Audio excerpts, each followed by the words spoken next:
Magandang araw guys, Luzon, Visayas, Mindanao. Ibahagi ko sa inyo ang isa sa aking mga paboritong bougainvillea. Ito ay grafting. Ayan guys, hitik sa bulaklak. Ito ay rare.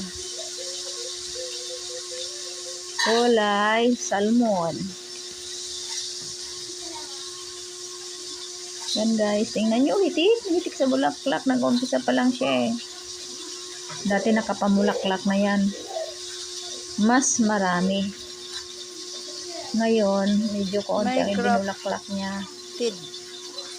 Nag-umpisa siyang magdahon at magtalbos eh, kaya konti lang ang bulaklak niya.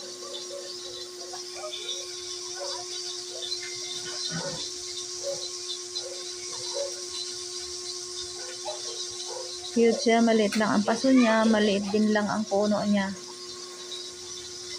Ito naman adenium. Ito white angel. Adenium medium.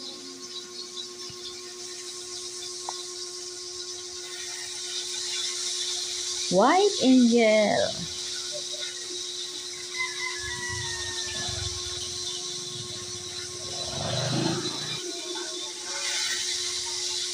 Ito lang ay sa harap ng aming bahay. Sa paligid ng aming bahay ay puro mga halaman. Iba't ibang klase ng halaman. Doon sa rooftop naman, puro bougainvillea. Share ko rin sa inyo minsan pagka nabidyuhan ko doon. White adenium, single petals. Yan guys, pinakita ko lang sa inyo. Thanks for watching.